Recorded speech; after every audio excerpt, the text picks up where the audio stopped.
Dear students, welcome to you all to my YouTube channel KB English Academy. Today we are going to read a very interesting essay named as At the High School, which takes us back to the high school days of Mahatma Gandhi and some of his experiences that he had when he was in the high school. आज पिलामाने आमे पढ़िया आट the high school जोटा महात्मा गांधींकर high school समयर किछि स्मृति की इठी आम सम्मुखें उपस्थापित करुच्ची। तेबे आस आ काल विलंब न करी पढ़िबा at the high school.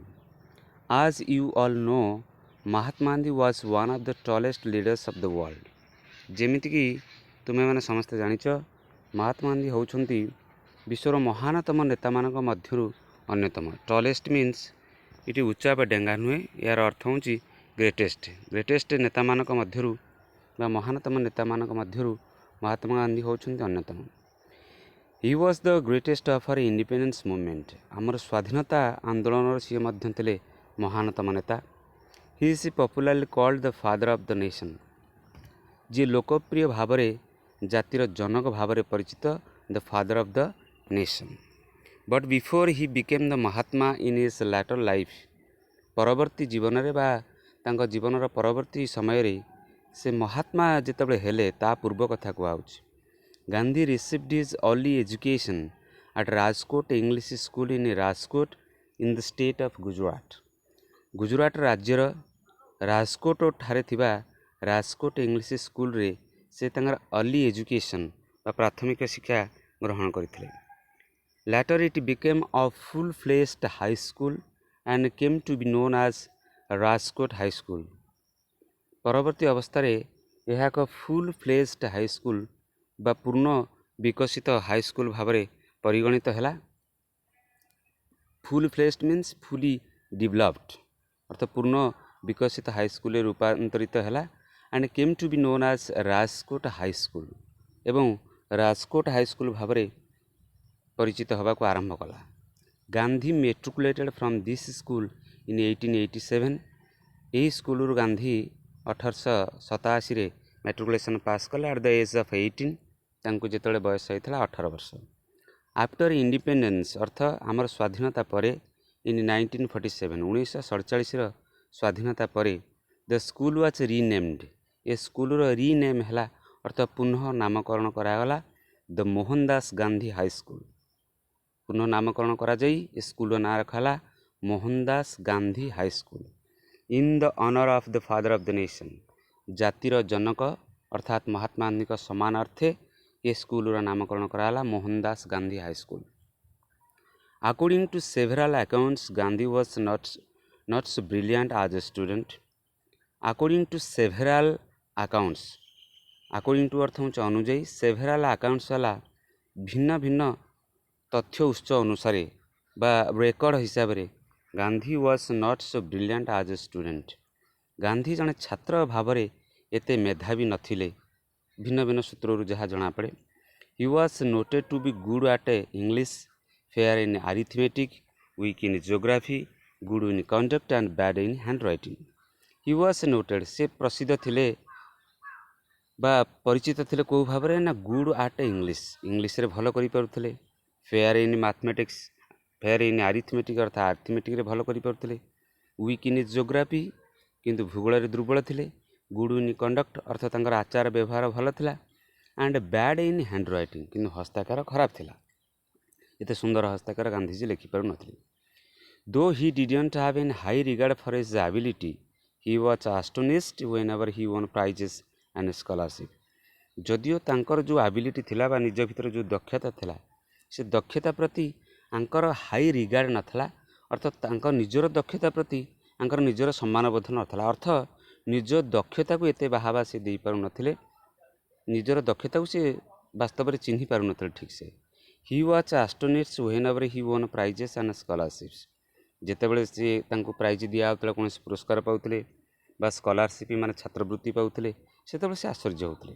Late us read the following text now some more interesting facts on Gandhi's experience of high school days, as he himself had described in his autobiography named My Experiment with Truth.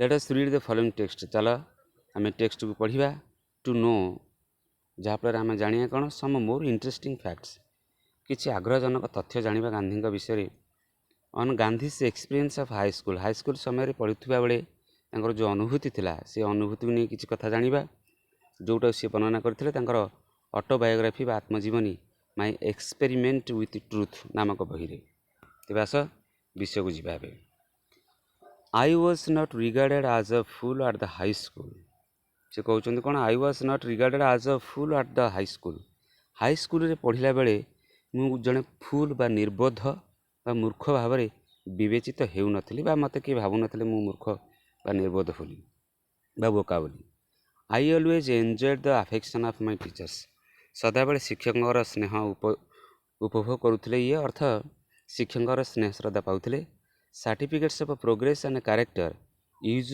To be sent to the parents every year तेणु प्रत्येक वर्ष कौन होता ना certificate of progress अर्थ प्रगति पत्र बा प्रगति संक्रांतीय प्रमाणपत्र एंड कैरेक्टर एवं चरित्र सर्टिफिकेट बा प्रमाणपत्र use to be sent to the parents every year प्रत्येक वर्ष पितामाता पाखक पठे दिया आई नेवर हाड अ बैड सर्टिफिकेट किंतु केबे ये कौन सी प्रमाणपत्र इमिति घर को पठे दि जाए नथिला जिथे उल्लेख था जे गांधी एते भल नुहति बा खराब प्रमाणपत्र से पाई नथिले सदाबले भल प्रमाणपत्र पाउथले इनफैक्ट वास्तव में कौन I even won prizes after I passed out of the second standard एमिति की द्वितीय क्लास पास कला परे बा द्वितीय श्रेणी पास हला परे से मध्य प्राइज पाउथले in the 5th and 6th I obtain scholarship of ₹4 and 10 respectively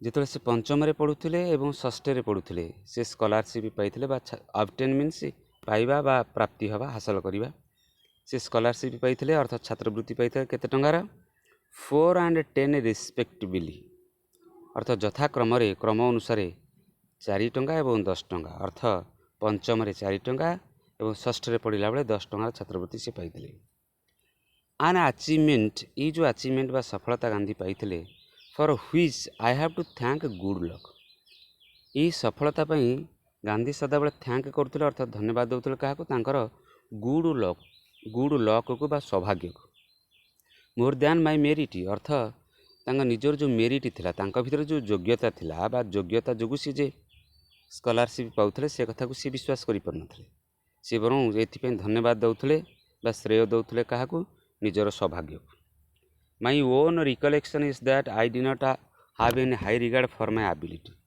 Gandhi कहते मोर रिकलेक्शन मीन्स स्मृति बा स्मरण अच्छी that I did not have any high regard for my ability मो भीतर थिबा दक्षता प्रति मोर एते सम्मानबोध नथिला बा मो दक्षताटा को मु एते बड़ बोली भाबु नथिली I used to be astonished whenever I won prizes and scholarships जितेबाला पुरस्कार पाऊली बा छात्रवृत्ति पाऊली मु आश्चर्य होती but I very jealously guarded my character किंतु jealously means being afraid of अर्थ भय डरे अर्थ डरी डरी से जगुले क्या गार्ड मीन्स जगुले क्या निजर चरित्र को the least little blemish drew tears from my eyes the least little अर्थ अति छोटिया ब्लेमिश अर्थ निंदा बा अपवादटीए जितेबाला आसूला ना कौन होता ना ड्यू टीयर्स फ्रॉम माय आईज मो आखिर लुह आसी जाऊला बोली कहते गांधीजी अर्थ आखिरे लुह आसूला when I merited or seemed to the teacher to merit a rebuke when I merited अर्थ पाइबार योग्य हवा जितेबाला मु पाइबा को हकदार हुए किंबा seemed to the teacher to merit a rebuke किंबा शिक्षक को लगे जे ये गाड़ीटी पाइबा दरकार बा गाड़ी पाइबार योग्य ये कथा जो मुझे जानूली it was unbearable for me ये कथाटी मोपी असह्य होता I remember having once received corporal punishment कहते मोर मन पड़े मु थे कॉर्पोरल पनिशमेंट बा शारीरिक दंड पाई I did not so much mind the punishment ये दंडटा को एते माइंड करनथले से अर्थ दंडटा को मानसिक स्तर में एते ग्रहण करनथले से बा मानसिक स्तर में ये कथाटी तांको एते आंदोलित करनथिला as the fact that it was considered my desert वास्तव कथा हूँ यहाँ विवेचना करा कौन हिसाब से माय डेजर्ट अर्थ मोर डेजर्ट मीन्स प्राप्य मोर एटा पाइबार थिला तेणु सी एक कथा को लेकिन एत मानसिक स्तर में आंदोलित हो नथिले। आई वेप्ट पिटियसली भारी दयनीय भाव कांदीबा आरंभ कली मु गांधीजी कहते that was when I was in the first or second standard. ये जो शारीरिक दंडटी पाई ये हूँ जो सी फास्ट कि सेकेंड स्टैंडर्ड थिला बोली गांधीजी कहते जो प्रथम बा द्वितीय श्रेणी पढ़ुते। There was another such incident during the time when I was in the seventh standard. पुणी आउ गोटे घटना घटला केतबेले सी सप्तम श्रेणी में पढ़ुते। Dorabji Edulji Gimi was the headmaster then. से समय जी प्रधान शिक्षक थे हेडमास्टर थे ना हूँ Dorabji Edulji Gimi. He was popular among the boys. पुओ मान भितर से भारी लोकप्रिय थे। आज ही वाज डिस्प्लिनारियन जी थे भारी श्रृंखला प्रिय मनीषटीए। ए मैन ऑफ मेथड अर्थ नीतिनिष्ठ मनीष एंड अ गुड टीचर एवं भल शिक्षक थे। तेणु पिला मध्य से भारी प्रसिद्ध थे। He made gymnastics and cricket compulsory for the boys of upper standard. ऊपर श्रेणी पिलामानकपई जिम्नास्टिक एवं क्रिकेट को से कंपलसरी करथिले। आई डिसलाइक बोथ किंतु ए दीटा एक कथा को नापसंद करुथिले Gandhiji. I never took part in any exercise. कौन सी शारीरिक कार्यक्रम शारीरिक जो व्यायाम थिला कौथरे ये टुक पार्ट अर्थ अंशग्रहण करी नथिले। से क्रिकेट हो बा फुटबॉल हो before they were made compulsory से गुड़िक कंपलसरी हवा पूर्व अर्थ बाध्यतामूलक हवा पूर्व एम मध्य कौन सी गोटाक ये भाग अंशग्रहण कर। My shyness was one of the reasons for this aloofness. Gandhiji कहते जो साइनेस अर्थ लाजकुड़ापणटी सेटा थिला एकमात्र कारण for this aloofness. Aloofness means अन्य मानठू दूरे रहिबा। ये जो अन्य मानठू दूरे दूरे रोहुतले आर एकमात्र कारण थिला गांधीजी भितर थिबा लाजकुड़ापणटी। हुईच आई नाउ सी रंग। जो कथा गांधी कहते मुझे देखुची जो कथाटी भूल ये जो अन्य मानठू दूरे रहिबा ये कथाटी भूल बोली गांधीजी अनुभव करुछंती। I had then the false notion. सेतले मो मध्य गोटे फॉल्स नोशन थिला गोटे भूल धारणा थिला that gymnastics had nothing to do with education. Gymnastics रो शिक्षा सहित किसी करिवार नहीं बा शिक्षा सहित तार किसी संपर्क नहीं। Today I know that physical training should have a much place in the curriculum as mental training. सी कहते कौन ना आज मुझे देखुची कौन गोटे कथा physical training should have a much place. Physical अर्थ शारीरिक जो ट्रेनिंग बा तालीम एगुड़ाकर मध्य गोटे स्थान रहिबा दरकार यथेष्ट स्थान रहिबा दरकार कौतरे in the curriculum as mental training. Curriculum हो जो पाठ्यक्रम थाए आमर पाठ्य व्यवस्था थाए ता भितर ये स्थानित हवा दरकार फिजिकल ट्रेनिंग टी बा शारीरिक तालीम टी। जमिति आम पाठ पढ़ुचे अर्थात मेंटल ट्रेनिंग टी आम पाउचे मानसिक स्तर में गोटे तालीम पाउचे सेमती शारीरिक जो तालीम आमर जो वार्षिक पाठ्यक्रम थाए से स्थानित हवा दरकार। The reason for my dislike was ता छड़ा ये जो खेलकूद को ये डिसलाइक करुले नापसंद करुले तार आउ गोटे कारण होची was my keen desire to serve as nurse to my father.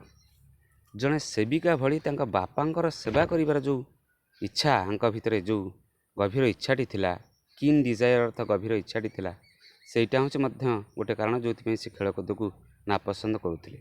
कौन होता देख आज सुन आज द स्कूल क्लोज्ड जेमती स्कूल छुट्टी होता आई वुड हरी होम। ये तरबर ही घर को धाऊँले एंड बिगिन सर्विंग हिम एवं सेठी जाई बापांकर सेवा करने आरंभ कर दौले। Compulsory exercise came directly in the way of this service. बापांकर जो सेवा करुली तार क्षेत्र में सीधा सड़क आसला कौटा अर्थ अंतराय भाव में सृष्टि है गोटे बाधा सृष्टि कला किए ना कंपलसरी एक्सरसाइज अर्थ बाध्यतामूलक जो खेलकूद को रखिले हेडमास्टर सेटा बापा को सेवा करने क्षेत्र में गोटे बाधक भाव में सृष्टि है गोटे अंतराय सृष्टि कला। I requested mister Jimmy. ये कौन कले अनुरोध कले से कहते मु अनुरोध कली क्या टू मिस्टर जिमी को अनुरोध कले कौन to expend me from gymnastics.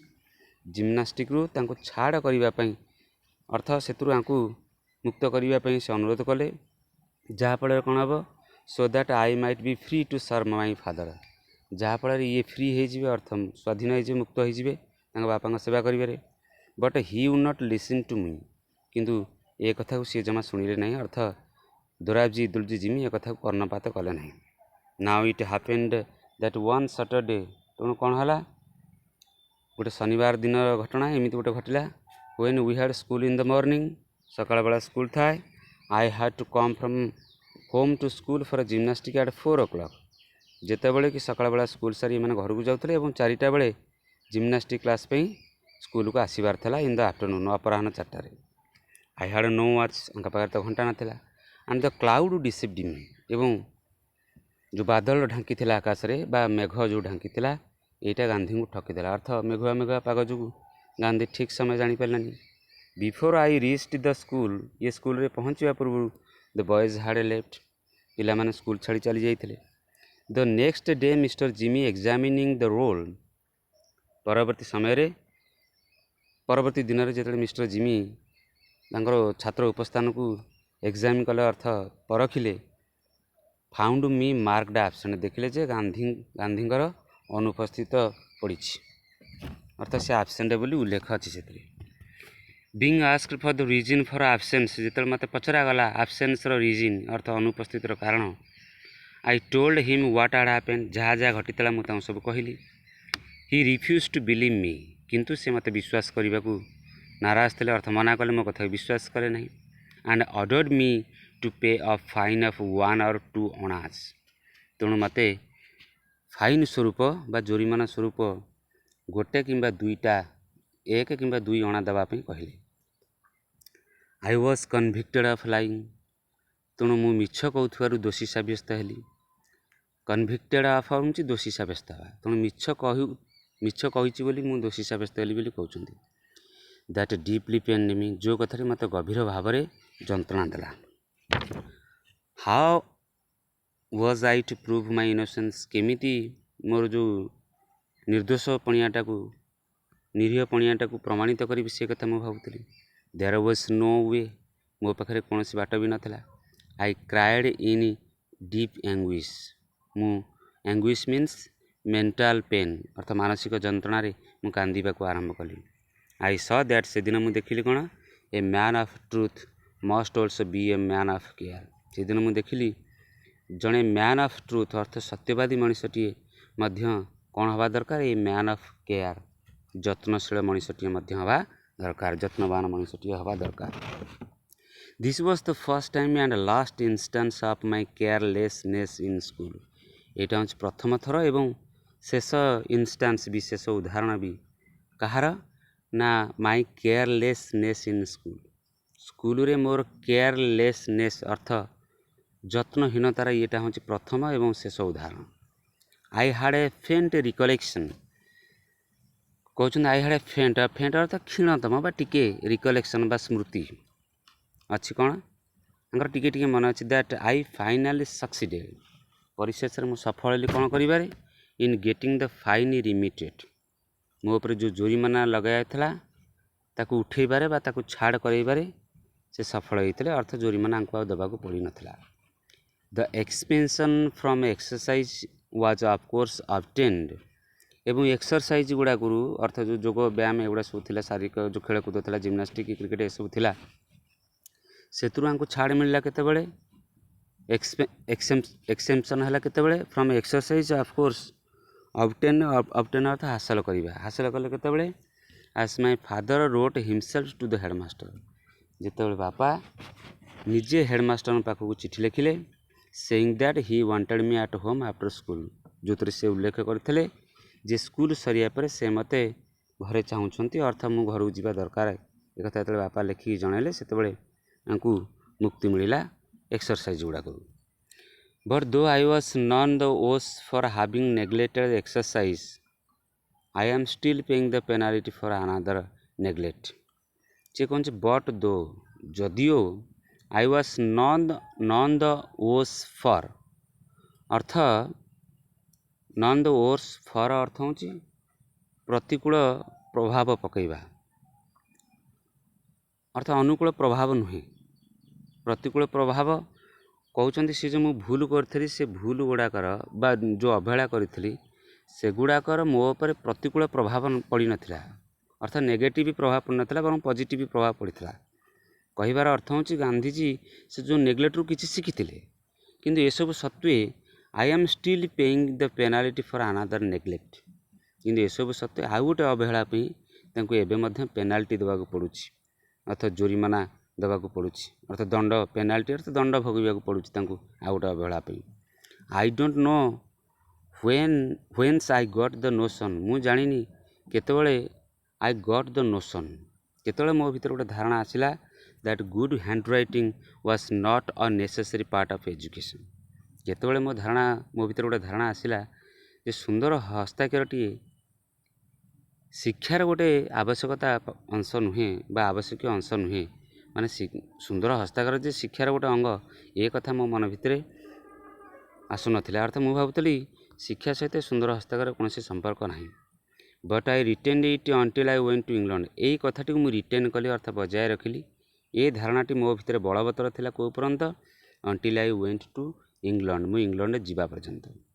When A letter जेतेबेले परवर्ती अवस्था स्पेशल इन साउथ आफ्रिका निर्दिष्ट करी जेतेबेले साउथ आफ्रिका रे I saw the beautiful handwriting of the lawyers and young men born and educated in South Africa. जेतेबेले मु देखिली south Africa जन्म ही सेठी शिक्षित होइतिबा बा पाठशाठ पढ़िथिबा लॉयर मानकर आईनजीवी मानकर जेते सुंदर हस्ताक्षर देखिली I was ashamed of myself. निजुक नहीं मु लज्जा अनुभव कली and repented of my neglect. Repent अर्थ अनुताप करवा। मु अवहेला जो करी हस्ताक्षर को नहीं मोर से अवहेला मु कौन कली लज्जा अनुभव कली। I saw that bad hand writing should be regarded as a sign of an imperfect education. मुझे देखिली कौन ना सुंदर हस्ताक्षर जहार नहीं बा असुंदर हस्ताक्षर को विवेचना करा दरकार कौन हिसाब से ना एज ए साइन ऑफ अर्थ यहाँ हूँ संकेत कहार ना इम्परफेक्ट एजुकेशन असंपूर्ण शिक्षार ये संकेत बोली आपको धरी निया दरकार। अर्थात जहार हस्ताक्षर सुंदर नुहे तार शिक्षा संपूर्ण नुहे। आई ट्राएड लैटर टू इम्प्रूव माइंड। परवर्ती अवस्था मोर माने ये मोर हस्ताक्षर को इम्प्रूव करने सुधार आने उन्नति आने चेष्टा कली but it was too late. किंतु सेत बेलू यह बहुत विलम्ब हो जाता। I could never repair the neglect of my youth. युव अवस्थार मोर जो नेग्लेक्ट थिला अर्थात अवहेला थिला मुझे केबे भी रिपेयर कर पारिनी नहीं अर्थात सुधार आनी पारिनी। मरामती रिपेयर माने मरामती करवा ये मरामती कले ठीक लगुना मरामती कर पारि ना अर्थात तादर सुधार आनी पारि ना। Let every young man and women be one by my example. तेणु प्रत्येक युवक एवं युवती मोर ये एग्जाम्पल द्वारा सतर्क हुंतु एवं बुझंतु and understand that good handwriting is a necessary part of education. सुंदर हस्ताक्षर शिक्षार हूँ एक अति आवश्यक अंग। I am now of the opinion that मोर वर्तमान यही मत जे मत देवा चाहते Gandhiji that children should first be taught the art of drawing. प्रथम चित्र आंकिबार कलाटी बा कौशलटी पिलामानू शिक्षा दिया जावा दरकार। बिफोर लर्निंग टू राइट से लिखा पूर्व अर्थ अक्षर लिखा पूर्व से प्रथमे चित्र आंकिबा शिखेबा दरकार। Let the child learn his letters by observation as it does different objects. पुणी कहते पिलामानू शिखा दिए केमिति ना ऑब्जर्वेशन माध्यम अर्थ निरीक्षण से करंतु। कौन निरीक्षण करेंगे as it does different object भिन्न भिन्न ऑब्जेक्ट तैयारी कलापर अर्थ चित्र आंकिला बेले भिन्न भिन्न वस्तुर चित्र आंकिला बेले से निरीक्षण करंतु किभଳି भाव में चित्रटी अंका जाउची हाथ को किभଳି भाव में बुलेवाक पड़ुची ये सब कथा शिखिले। फॉर एग्जांपल सी देउछन्ति सच एज फ्लावर्स बर्ड्स फूल हो पक्षी हो एमानकर चित्र आंकिया कि सेमानकर हाथ मध्य से अनुसार कार्य करने आरंभ कर एंड लेट हिम लर्न तापर सेमानकु let him learn handwriting only after he has learn to draw objects. तापर सेमानकु हस्ताक्षर शिक्षा दिया जाऊ जेतेबेले कि सेमाने भिन्न भिन्न ऑब्जेक्ट आंकिबा शिखि जिबे तापर पर तांको सेमानकु हस्ताक्षर लिखिबाकू दिया जाऊ। He will then write a beautiful formed hand हुए तो तापर सेमाने सुंदर हस्ताक्षर लिखिबाकू समर्थ हेबे। पिलामाने आज ये विषय को ये रखुचे परवर्ती पार्टी परवर्ती अवस्था अपलोड कराहब।